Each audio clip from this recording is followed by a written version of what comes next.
love Godzilla. I gotta say, this movie, Godzilla Minus One, best movie in general I've seen in a long time.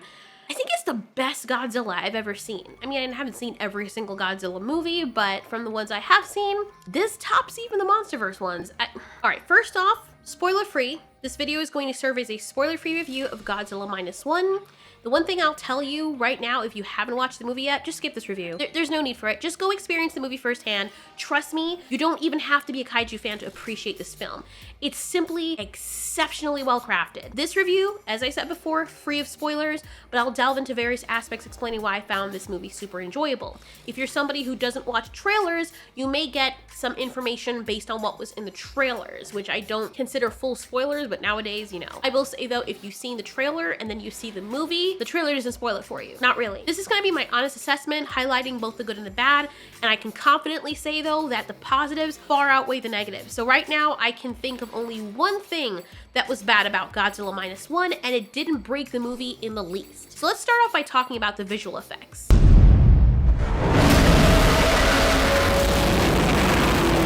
If you've seen the trailers, you probably already know what to expect. Seeing Godzilla in motion, especially in the water, is such a sight to behold. Oh my god.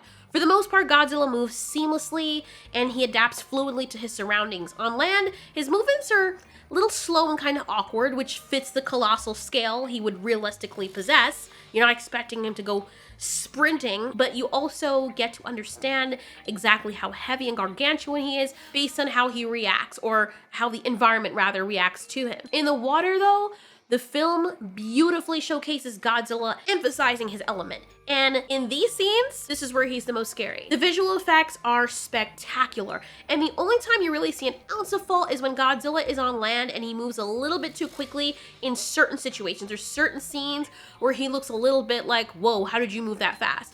But the faults are infrequent enough for the most part that the film's overall quality is still very high in terms of the VFX. And the filmmakers seem to like skillfully blended practical effects with CGI, or at least that's what it looks like. Because half the time it really looks like what you're looking at, some kind of animatronic with some elements of CGI on it. Not to mention, the design of Godzilla is one of the best I've seen. They seem to blend the MonsterVerse Godzilla with a little bit of Heisei Godzilla. He kind of looks like a prehistoric dinosaur mixed with a Japanese dragon. The next notable thing about this film is that it stands out for its aesthetic brilliance, which is kind of reminiscent of Shin Godzilla, especially in atmosphere. The cinematography is so good and so immersive that it actually feels like you're in the movie. What distinguishes Godzilla Minus One is the commendable way that it portrays the humans, especially when they're the focus. I'm really impressed, because in contrast to the other Godzilla movies, Godzilla Minus One actually managed to balance perfectly, showcasing Godzilla's formidable presence while also being quite successful at making us genuinely feel concerned for the human characters. At least it did for me. The cinematography also is so beautiful when you're featuring Godzilla. You see him, and every appearance he makes is unforgettable and looks like wallpaper. And when I'm saying something looks like wallpaper, it's a compliment. Numerous scenes capture Godzilla in various action stances, appearances, even when he's not totally in the foreground, he's like a backdrop or a blur under the water. But almost every single frame involving Godzilla can be a poster that you can put up on your wall. The way they capture the human characters on camera is also really impressive.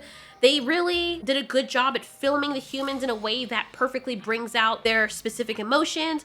It's like they know what angles and techniques to use to showcase the feelings of the characters, and I feel like that's a lost art because nowadays modern movies seem to be going up extra macro. I don't know why they do that, or they're doing these weird angles for the sake of being artistic, and it makes no absolute sense. There's some films where it works, but most of them I find are doing that, and it's just very disconcerting, kind of. Like, people are supposed to be sad, but because the camera is all up under their nostrils, it comes off feeling comedic or odd. And it's like, okay, I want to feel bad for this person, but now like I'm up in their nose hole. So it's very uncomfortable and it's distracting. This movie doesn't do that. I mean, we watch them observing the aftermath of the destruction caused by Godzilla, and just seeing their expressions and the angle in which they're shot, it provides this clear understanding of the magnitude of the situation and the terror that's experienced by these people witnessing this level of devastation. So the director did a phenomenal job with this, and I felt like I was actually there. I felt for them.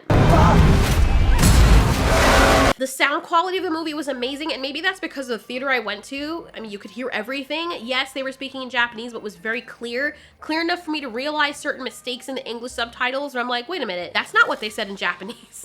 Maybe the intonation was there, but they made it a whole word, or they meant something and someone said a completely different word in Japanese that they translated into a different word in English, and they do have words for them in Japanese. So that was kind of weird, but that's something that also happens in anime as well. I think it comes down to the translator, but still, I could actually hear them. I could hear things. Usually when I watch movies in English, especially in theaters, which is where I watched this movie, Godzilla Minus One, it's not like that. And the only time in Godzilla Minus One where I had a little bit of trouble hearing was when there was an American voice on the radio as a voiceover for some scenes that were happening, like reports, but I think it was an intentional thing because it sounded like it was kind of overlapping a little bit, or it was meant to be overlapping these weird visuals that were reports, like the kind that emphasizes specific words or phrases important to the story, but it's not like it was that necessary or crucial, and it barely makes up any of the movie. Even if it was a bit hard to hear, it didn't make or break the movie, and it didn't even have to be in there.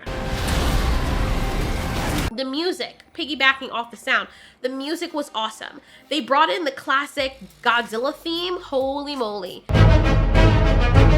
Oh my god. Whew. And I love what they did in this movie, because what's so cool is that they used the earlier part of that song, and then near the end, like, you know how they have 100% of the song, right?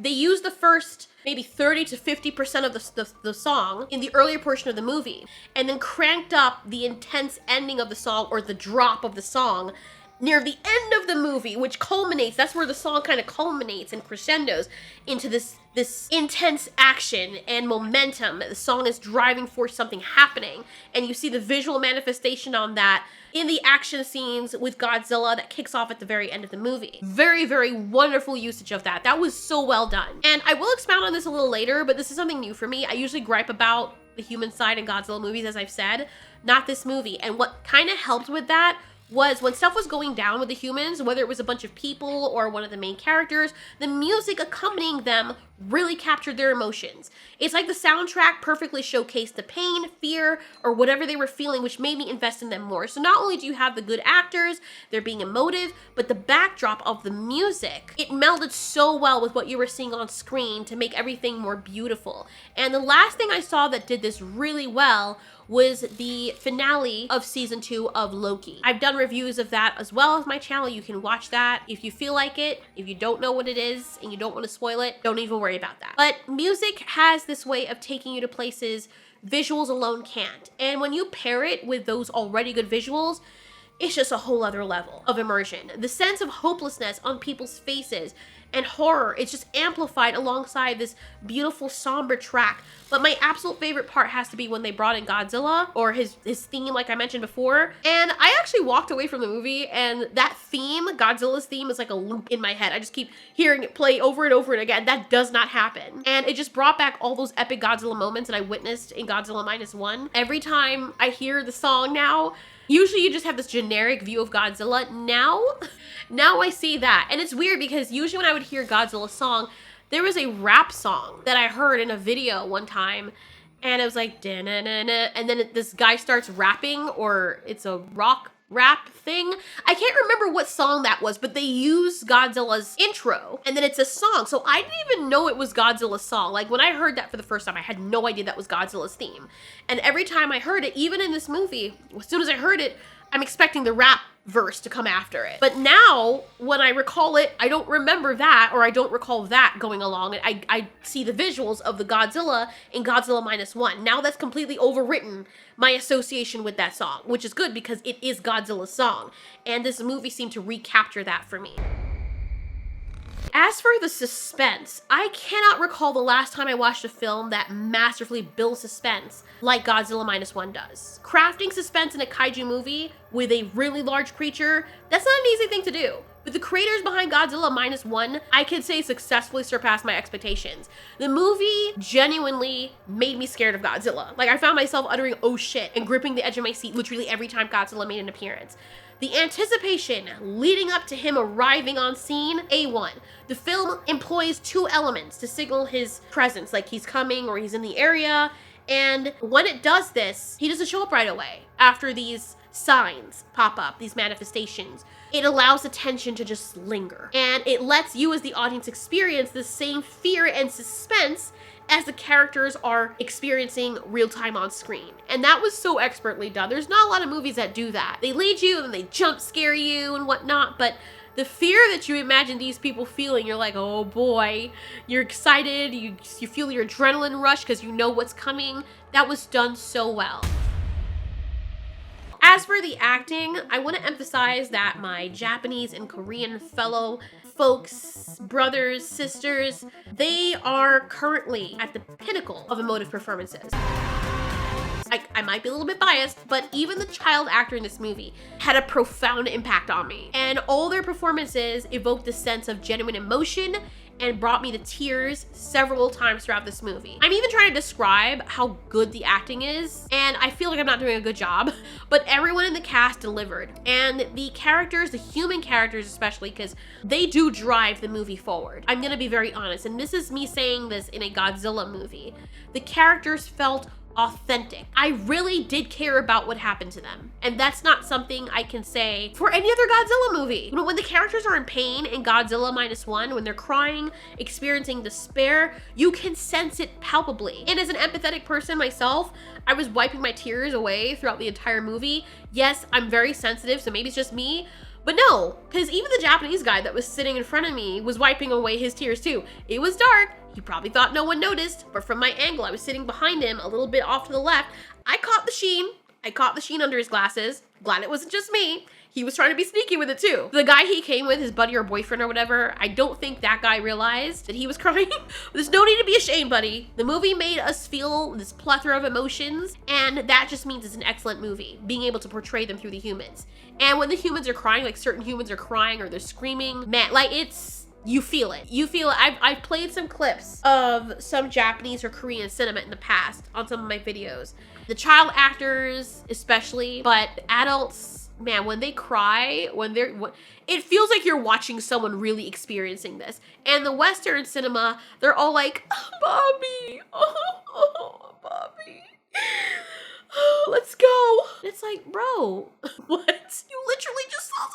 And then they pretend like in the next scene, like in Blue Beetle, like you didn't just see your family member die in front of you. I understand you have to concentrate on what's going on, but they're cracking jokes in the next scenes. It makes it look like what just happened didn't partake. Like, it just feels so weird. But when it comes to Japanese, Korean cinema, they don't do that, especially when the movie is meant to be serious. I'll reiterate this later again. You'll hear it probably several times throughout this review. But Godzilla Minus One is one of those very rare cases of a movie that I'd watch repeatedly and pay for. I would even be willing to invest a lot of money to own a physical copy, an actual hard copy of this movie. And I don't remember the last time I did that for a movie. Probably not since I don't know, it's been so long. I can't even remember the last time. There was a time I used my own money for a hard copy of a movie, and I don't even remember what that movie was for. But this movie is definitely one I want to have tangibly in my hands. I don't know how, but I'll find a way. Okay, so let's talk about the character development. Oh my god, let's talk about that. Like I said before, I never care about the humans, and they actually become quite annoying in Godzilla movies or kaiju movies in general. But this is the first movie I have actually seen concerning Godzilla. And even kaiju, where I not only like the human element, but I was way more heavily invested in the human element than Godzilla. That is weird for me. For people who know me on this channel, you must be like, I never say that. I was literally invested more in the humans than I was Godzilla. Like, I wanted to see the human scenes. Has hell frozen over? This movie, it feels first of all like a recreation of the 1954 original movie. And so Godzilla is the antagonist. I'm actually rooting for the humans in this. This is even shocking to me. So while I still feel for Godzilla at some point in the movie, sort of, I'm actually on the side of the humans, 98% for the humans, if you can believe that. I know, I'm having a hard time believing it too. The main character, there is one main character, and guess what? These are like military type people too. And I didn't think, when I saw the trailer for it, and I said, oh, it's gonna be soldiers, god damn it. How are they gonna make us care about that? Because they tried this with Godzilla 2014. Usually when they have soldier movies or soldiers, in monster movies. They don't do very well and we don't care about them and they're just there to be like, we have guns and we can do this. That was not what this movie was. The main character, he undergoes a significant development and redemption arc. And what is really remarkable is that even the supporting characters feel like the main characters. I must say this again, the Japanese and Korean talent in this regard is unparalleled. Yes, I might be a little bit biased, especially when you consider the current state though of Western media. There's a noticeable distinction when you compare the acting in Japanese and Korean productions, even those that might not be considered top-notch. The level of acting is just in a whole other galaxy. It's consistently impressive most of the time from my experience. I would put Japanese and Korean actors next to British actors, maybe a little under in some cases, but the acting here in Godzilla Minus One, especially the way they emote and convey fear or what they're feeling, exquisite. Totally exquisite. Unbelievable. I don't think I can put into words exactly how impressed I am with the level of acting in this movie and just everything about this movie. Each of these human characters made me care about what was going to happen to them. There is a main character, but then there are also several main characters who I guess are supporting characters kind of, but they don't feel like supporting characters. They all feel like main characters, even though they're not, but they do because I walk away remembering their names and thinking about them. I'm waiting to see when they'll show up again. I'm worried about something happening to them. Funny enough, every single main character on this, and even the supporting characters, down to the captain, who was a supporting character near the end of the movie, I remember their faces, and I remember them. Something they did or said stood out to me. Even people who only spoke once in this, I remember them in this movie. That's a crazy level of achievement. I cannot believe how impressed I am with the human element in this movie, in a Godzilla movie. Shin Godzilla is what I can say was the best Godzilla movie where Godzilla is an antagonist that I've seen, and Godzilla vs. Kong, the MonsterVerse movie that's basically right next to that, and I can say that this movie, Godzilla Minus One, tops every single one of them, especially when you consider the human element. Best movie I've seen with a human element. The development and portrayal of these human characters on screen were so well executed that I found myself believing everything I was seeing unfolding before my eyes. This investment in their hopes and their motivations, it made the threat that they face genuinely feel like significant danger. I'm tired of these Western movies that have these characters cracking jokes at every moment. Even when Jurassic Park, the newer movies came about, it wasn't even the newer movies. I think it was partly the second movie too. And the third movie's where they started to go in on it. Yeah, Jurassic Park really fell victim to that. The first movie's where I can say, okay, that wasn't really an issue. The second movie has that. The third movie kind of amped it up. And then forget the last three movies. Holy crap. However, what I will give those movies, particularly the first three Jurassic Park movies, is that they still managed to make dinosaurs scary even though there's a comedic element about it. The people still felt like they were in danger, sort of.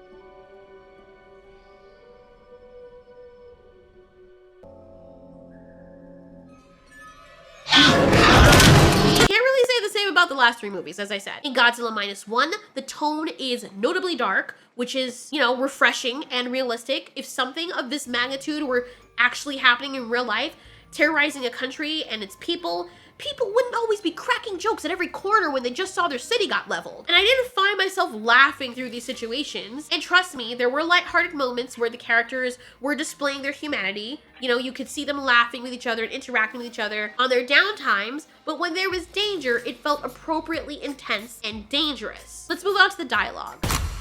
The dialogue was very well done. I won't say it's the best dialogue ever of any movie, but it was done in a way that the people felt real. There wasn't this overwhelming amount of dialogue, more than what we needed, and what we did here was crucial for advancing the story and developing the characters. It's surprising, although it shouldn't be, that this movie successfully balanced its pacing, dialogue, character development, and action all within the movie's runtime. I don't know what happened to the United States, but that seems to be something that they either never had a skill for or that they lost when it comes to movies. And the movies that do have it, they're very rare, or they're like Nolan movies that they go so far in one direction, you can't hear half of it. There's always something overwhelmingly annoying about those types of movies where you're like, Jesus Christ, who did this? Like, what were they trying to achieve? And then you have movies like Jurassic Park, the first movie. And I feel like you have to hunt in archives to find older movies that have this, or older animated films if you believe it. Now on to Godzilla. I know you guys want to hear about Godzilla, and the reason why I'm putting him in this category right now and not at the very end is because he's one of the characters. While Godzilla might not undergo extensive character development like the humans, there is a noticeable progression in his level of danger as the movie progresses. My boy Godzilla definitely has a personality, and it shines on screen, and you can see it in his face and his body language. It's really impressive that they were able to capture that. I will say that the MonsterVerse Godzilla has a little bit more of that. There's a little bit more of that anthropomorphic expression. This Godzilla felt more animalistic, but he still had that animalistic personality. And they did capture those expressions very well. They captured his body language well. And I'm saying capture like he's an actual animal, but that's how much of an impact this movie had on me. It felt so real. He was scary. And even though I was rooting for the humans on one hand, in two scenes, I was kind of rooting for him as well, just so I could see what he could do. And when you see how truly powerful he is, despite the flaws and weaknesses that he has, you get to appreciate the respect that this creature deserves and the legend that he is. He was way more pugnacious, and it's obvious he's motivated by rage and way more aggressive than even Shin Godzilla. And Shin Godzilla was scared and defensive. That wasn't really fair. While Godzilla in Godzilla Minus One took a more offensive stance against humans, Shin Godzilla was more like, oh my god, don't hurt me, I'm scared, and reactionary. Godzilla Minus One is like, yo, come get your boys. And my husband joked around when we left the theater. He joked around and he said, you know, when the humans engaged with Godzilla and they were trying to like take him down, he said Godzilla was like, okay, I understand. The way my husband did the skit for Godzilla was better because he has that Brooklyn Italian accent and he made Godzilla sound gangster as fuck. Like, I was laughing my ass off because it completely matched Godzilla's personality in this movie. Like, I would love to play this movie over and then have my husband talk over Godzilla's parts, because that would be amazing. I think you guys would love that. Godzilla was really badass in this movie. And Godzilla in a whole, especially the MonsterVerse Godzilla, the personality I gave the MonsterVerse Godzilla in my fan fictions was badass too. And kind of like, don't give a, you know? But Godzilla Minus One, whoo! Yo, this Godzilla this was just built different. I don't know what it is with this guy, but dude, this was just built different. I also love that he moves a lot more animal-like. The MonsterVerse Godzilla does too, and he does feel more realistic with the physics. I will say that. But this Godzilla is just aggressive and agile, especially in the water. I'll do a comparison video later, because trust me, I love this freaking movie so much, I'm gonna be doing several videos on it. It's gonna be too long of a video if I try to squeeze everything in this one. I have an outline for all the topics I have to talk about for this video because I didn't want to go off topic like I'm doing now because I'm really excited and I tend to do that. So please forgive me, but I'm trying to rein in my excitement. I'm trying to be cool. All right, let's move on. Action. Let's talk about the action of this movie. Holy cow tits. Even when there are rest moments, there's downtime, there's still a good deal of dramatization and expectation there. You never feel like you're bored watching humans, but when Godzilla comes on screen, it's always something grandiose. Like it's just this beautiful visual to behold. There's always action. You're always happy when you see Godzilla. There's no 2 seconds here, then cut away to the human, 5 seconds there. And they managed to keep him in the shot long enough. And they managed to also capture these scenes or portray them so well between widescreen and close-ups that you feel like Godzilla is always there. It never feels like he's some distant thing in the background that humans are trying to get away from. He feels very much foreground, in your face, even when he's in the background. Even when you can't see him or all of him, or even when people are talking about him in his absence, his presence is still large as life. The intensity of the scenes when Godzilla wreaks havoc is etched in my memory. I can remember every scene in this movie when Godzilla's on screen. Holy tits. The way his body moves and the expressions on his face are unforgettable. When he's flinging stuff everywhere, oh my god. Like, the environment reacting to him, people reacting to him, things that he's affecting when you can't see him make you feel scared of him. You're like, what the? Like, this is a kaiju movie. The intensity, the sheer intensity of the action in this movie, with people running and events unfolding all around, that's enough to linger in your mind even after you left the movie. Like, I'm still thinking about it. Like, it's been a few hours now and I'm like, I wanna go see it again. I'm sorry, that was way too high. What the hell? I wanna go see the movie again. There's so much action, but there's also downtime. But the downtime, like especially with the humans, it never feels like you're bored. And even if you do start to kind of get bored, you start to feel a tinge of, all right, where's Godzilla? Is he coming back? And this is throughout the movie, right? It's not 90% of human element and talking about Godzilla and you hardly see him, and then the last 10% of the movie you see him, and that's barely anything. He is throughout this entire movie in a way that's believable and palatable, and even though the movie ended, I still want more. Holy hamburger. I'm really bad at this. The movie's so good, it's hard to put it into words how much I enjoyed it. Okay, let's move on. Plot was amazing. Plot was simple. I'm not saying that I have a problem with the MonsterVerse Hollow Earth situation and all the elements of the MonsterVerse and that they've included in their stories. It doesn't make the MonsterVerse movies bad. It enriches the story. I will give it that. It makes it fun and exciting. It gives it more things to talk about. It's world building. But there's something to be said with simple, linear plots. So for Godzilla Minus One, here's the plot. There's a monster. It's a national threat. These people, specific people, are affected by it. Everyone is, but these main characters, you follow them from their point of view. They have to try and stop it. That's it. That's the whole thing. I think the reason that we're able to focus on the characters and the development of them in Godzilla Minus One and actually focus on the action is because our minds and our attention is not split 7 different ways. We're not following 2 different monsters on 2 different parts of the world and a bunch of monsters. We're not following this agency while we're also following these different main characters in different parts of the world. Some are in the freaking Hollow Earth, some are on the surface, but they're not a part of the agency. We're not dipping and bopping all across the world. We're different kaiju. We're coming out and doing different things all over Mexico and then the US and then other places. It's literally just Japan and mostly Tokyo. It's the people, and we're following the one main character that we're introduced to early in the movie. And everybody that we follow alongside or aside from the main character is directly tied to the main character in some way, shape, or form, like anime. It makes it easy to follow and invest in. That's part of what makes this movie so great and what makes me enjoy the human element. It makes the characters feel real and it makes the plot steadfast. And we really are seeing this movie from the POV of the one main character that we're introduced to. Because every other scene, most of the other scenes that we see, he's in it and he's interacting with the people and situations around him. So it's basically from his point of view. We know exactly what we're following and we follow it through and stay with it. This also helps with the pacing, which is our next category. Pacing what? The pacing of this movie is another strength, and the movie doesn't struggle to cram in excessive elements for the reasons I listed just now. The plot remains focused and linear, allowing every branch to tie back into the main narrative very seamlessly, and this manages to contribute to this evenly paced experience. So we see the humans facing danger, dealing with the aftermath of it, and evolving as characters through all the challenges that they encounter together. And that's what helps this movie shine above most other Godzilla movies and movies in general that I've watched. That's why a lot of people also like creature feature movies where it's just one family, like Cujo, for example. It's what made Cujo a very good movie. I watched that a few years ago, and it's just this mom and her son with this dog in this car. That's it. You get maybe breaking away from the main characters to give a little bit of downtime to see how people are reacting directly to the main characters. Like the father, he's somewhere else trying to reach his family, that ties into the main characters. But I can remember everything that happens in that movie because it's very linear, plot's very simple,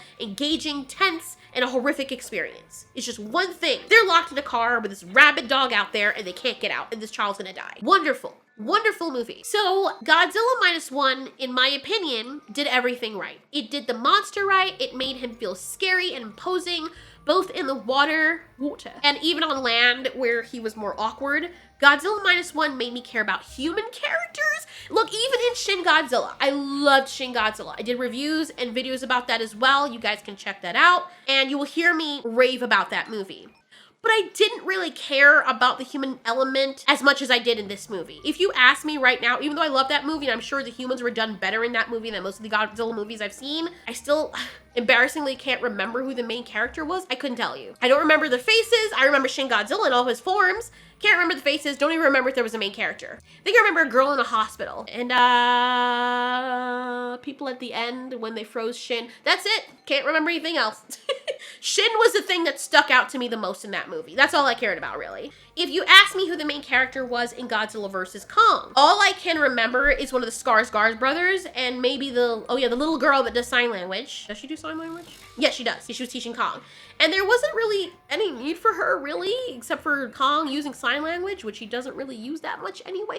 There wasn't really any need for her to be in the movie, so I don't even know why she was in there. Millie Bobby Brown, I only remember her because it's the Stranger Things girl. That was the only reason, and her face was front and center in the marketing trailers and stuff. That was it. Like, holy crap, wow, that's it. And her mom, wow, I actually don't remember anybody else in Godzilla King of the Monsters. That's bad. It was the Asian girl, and guy from Silicon Valley. There's him. But I don't care about those characters. If Godzilla shoved his toenail up Millie Bobby Brown's ass, I would not care. Like, if she literally dropped dead for no goddamn reason, maybe a projectile hit her, I'd be like, oh, how unfortunate. I don't even think I would go that far. I really didn't care about the human characters at all. Like, that was like, okay, they're a means to an end. Kaiju, yay! Ugh, humans, god damn it. Why do they keep cutting them? They're so uninteresting. This movie was not like that. And going back to the whole utilization of the little girl in Godzilla Minus One, surprisingly, I cared about what happened to her. She's an element towards the development of another character, and she wasn't used as some kind of plot device to show how ineffective Godzilla is in killing a child in a movie. And there is death in this movie and mass destruction, and I was surprised that I actually found myself crying when the humans were destroyed. The characters felt authentic, not merely serving as these vessels for bloodlust. I found myself shedding tears for these people, including those that we didn't even know or hear speak. Just random people running for their lives. The individuals running with their children, terrified and doing all they can only for the inevitable to catch up with them. They're not able to escape in time.